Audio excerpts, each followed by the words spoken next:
Europe 1, le 22-30. L'écho du jour, Jean-Michel Duez. Bonsoir Guy Nafilian. Bonsoir. Vous êtes le PDG de Kaufmann & Broad et vous avez publié la semaine dernière vos résultats annuels. Alors votre chiffre d'affaires s'élève à 1,30 milliard. Il est en légère baisse par rapport à l'année précédente. Mais le chiffre d'affaires logement, qui représente l'essentiel de votre activité, lui, progresse, le tout dans une conjoncture immobilière morose. Qu'est-ce que vous diriez 2012? Ça a été une bonne année, on est passé à côté de la catastrophe? C'était une année difficile dans un contexte économique et social compliqué. On a eu des élections présidentielles, élections législatives, qui créent un grand phénomène d'attentisme. Et puis on a connu la fin d'un certain nombre de dispositifs qui avaient été mis en place en 2008 par le gouvernement de Nicolas Sarkozy, le prêt à taux zéro plus, qui avait été doublé. Donc c'est plus le facteur politique qui joue, à vous entendre, que Alors, le facteur économique. Il y a eu un ralentissement. Comme toujours, Ouais. à la veille d'élections électorales, il y a toujours un attentisme dans le marché de l'immobilier. Mais à ça s'est rajouté, évidemment, la fin d'un certain nombre de dispositifs de soutien qui avaient été mis en place en 2008. Et puis le contexte économique, pas simplement français, européen, qui crée évidemment une inquiétude, un attentisme. Tout ça cumulé fait qu'en 2012, vraisemblablement, on n'a pas encore les chiffres définitifs, les ventes dans notre secteur devraient baisser d'environ 30%, ce qui est énorme. Donc c'est un secteur qui est très sensible à la conjoncture politique.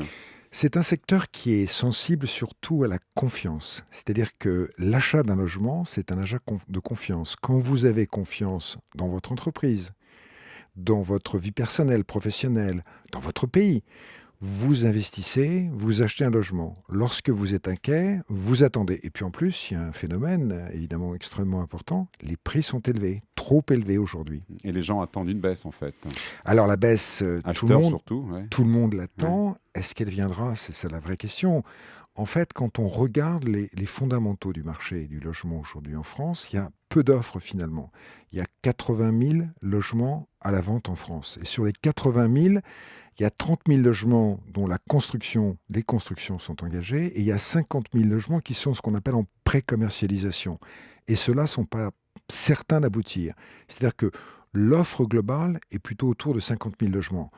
Très peu d'offres, et puis pas de stock physique, 3 500 logements construits et vendus en France. Donc un marché dont les fondamentaux sont bons, mais un environnement difficile. Et puis, il y a eu aussi un certain nombre d'annonces qui ont été faites par le gouvernement sur encadrement des loyers, éventuellement des réquisitions, qui évidemment ont inquiété les investisseurs. Tout ça s'est traduit par une baisse des réservations sensibles en 2012. L'offre idéale serait de combien? Là, vous parlez de 50 000 disponibles à peu près pour résoudre la crise ou faire... Il faudrait une année d'offre commerciale. C'est-à-dire que quand on fait 100 000 logements, on devrait avoir une offre commerciale d'environ 100 000 logements. Là, l'offre commerciale réelle, elle est autour de 50 000. Donc multiplié par 2. Multiplié par 2. Alors votre chiffre d'affaires maison individuelle en village s'établit à 23 millions d'euros, enfin presque quasiment 24. Il est en forte baisse. Comment vous l'expliquez? Nous sommes devenus un constructeur d'appartements. L'histoire de Kaufmann & Broad, depuis 40 ans, c'est l'histoire d'un constructeur de maisons individuelles en village. C'est ça qui a fait l'image et la notoriété de Kaufmann & Broad. Le problème, c'est que les maires ne veulent pas construire des villages de maisons individuelles parce qu'ils sont consommateurs d'espace. Et donc, heureusement, nous avons changé notre offre commerciale et depuis maintenant plus de 15 ans, nous offrons essentiellement des appartements en France. Mais nous continuons quand même à construire des maisons parce que c'est vraiment le savoir-faire de la société. D'ailleurs, j'espère qu'en 2013, nous lancerons plusieurs grands projets puisque nous avons des promesses de vente portant sur 1500 logements, 1500 maisons individuelles actuellement. Alors vous avez divisé votre dette financière par 2, elle représente environ 81 millions d'euros. J'imagine que c'est un motif de satisfaction pour vous? Surtout qu'en 2008, quand la crise des subprimes est arrivée, notre dette nette était de l'ordre de 435 millions d'euros. Donc nous avons vraiment baissé notre dette nette.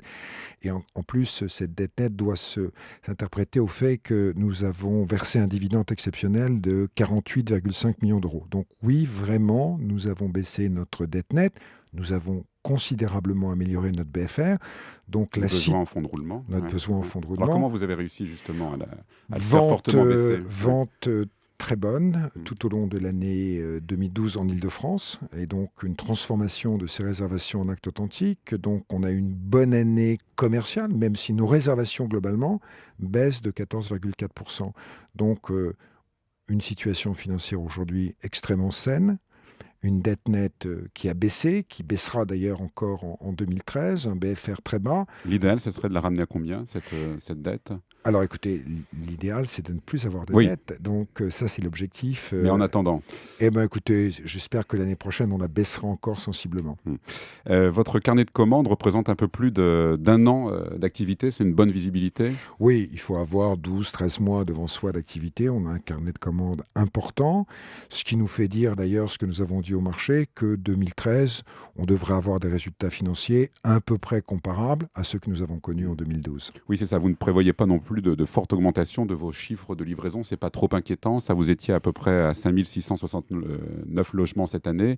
Vous prévoyez 5008 l'an prochain. C'est quasi stable. Mais vous savez, dans un marché qui est en très forte baisse, c'est déjà une très bonne réussite. C'est-à-dire que on voit bien que le marché immobilier en 2013 va être à peu près comparable au marché que nous avons connu en 2012.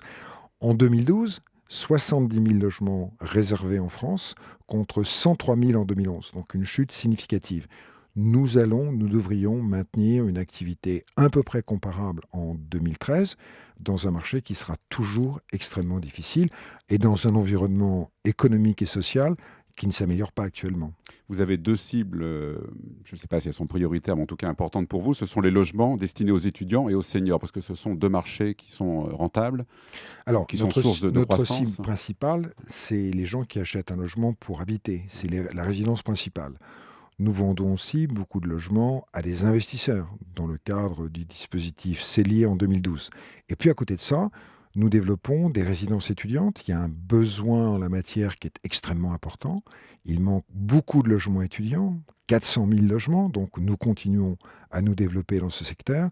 Et puis des résidences pour les seniors, car la France vieillit, il y a besoin de logements pour les seniors, donc c'est un marché extrêmement important. La croissance, elle est là, dans ces deux secteurs pour vous. La croissance, elle est là, et puis aussi en matière de bureaux, d'immobilier d'entreprise, nous allons développer des opérations significatives. Dans les prochaines années, nous revenons sur le marché des bureaux.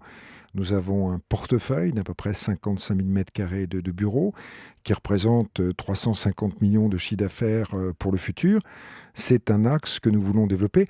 Le marché des bureaux est actuellement difficile, mais la situation va s'améliorer et c'est des bureaux qui seront livrables en 2015-2016. Donc les bureaux, les résidences étudiantes, les résidences de tourisme, et puis un retour, je l'espère, dans la maison individuelle qui est quand même l'image forte de l'entreprise. Il y a quelques années, vous avez réalisé toute une série d'acquisitions. Là, maintenant, vous les avez stoppées. Pourquoi ? Parce qu'il n'y a plus d'opportunités ? Oui, c'est vrai, nous avons connu une croissance externe extrêmement forte entre 2000 et 2010. Nous regardons toujours ce qui se présente sur le marché, les opportunités. Nous regardons plutôt aujourd'hui le rachat d'opérations plutôt que le rachat de promoteurs immobiliers, mais rien n'est exclu. Si se propose une occasion intéressante, nous la saisirons évidemment. Mais vous privilégiez quand même la croissance interne. Pour l'instant, nous privilégions vraiment la croissance interne. Alors vous parliez de 2013. Comment vous voyez l'évolution du marché sur les 5 ou 6 prochaines années du marché immobilier ? Si je savais. Vous avez une idée. Vous avez une idée. Déjà 2013. Ouais. Écoutez, on aura un marché à peu près comparable en 2013 à celui qu'on a connu en 2012. On voit bien quels sont les facteurs de blocage. La confiance n'est pas là. Il y a une très grande inquiétude en France aujourd'hui. On voit bien que la fiscalité aujourd'hui s'est alourdie. On voit bien que les mesures qui ont été prises pour soutenir le marché, le Duflot qui a remplacé le cellier, le prêt à taux zéro qui a été modifié, toutes ces mesures ne sont pas de nature véritablement à soutenir le marché. Le fond du problème, c'est que les prix en France sont trop élevés. Il faut que les prix baissent. Et pour que les prix baissent, il faut que le prix des terrains baisse et que les coûts de construction se stabilisent. On a une augmentation des coûts de construction depuis 10 ans de 50%. On n'arrête pas, en France, de changer les normes. Évidemment, ceci a un impact. Et puis le problème essentiel, il faut mettre plus de foncier sur le marché. Vous savez, la France, c'est un pays où il y a tous les terrains qu'on veut. La France, c'est pas le Japon. Le seul problème, c'est que les documents d'urbanisme qui sont établis par les maires sont extrêmement restrictifs. Donc il y a peu de terrains constructibles Mais ça permet administrativement. Mais ça permet de protéger aussi l'environnement. Non, mais ces terrains-là ne posent aucun problème d'environnement. Dans les PLU, dans les documents d'urbanisme, ces terrains sont gelés pour l'instant. Et c'est une erreur, car on a besoin d'avoir un foncier abondant si on veut baisser sensiblement les prix de vente, car aujourd'hui, les prix des logements en France sont trop élevés, et donc il va falloir peser sur le coût du foncier et les coûts de construction. Mais est-ce qu'on ne fait pas une erreur en voulant à tout prix un pays de propriétaires? L'Allemagne, par exemple, qui est plutôt un pays de locataires, s'en sort très bien en matière d'immobilier. Il n'y a pas véritablement de crise. Mais on a besoin de propriétaires et de locataires. Le marché n'est pas unique. Simplement, en France, il manque aujourd'hui 1 million de logements. 1 million de logements. C'est considérable. Le logement est un problème essentiel pour les Français. Nous ne réussissons pas à loger convenablement les Français. Alors oui, bien sûr, il y a des gens qui veulent devenir propriétaires. Ce n'est pas la réponse à tout. Il y a des gens qui préfèrent être locataires, qui préfèrent la mobilité.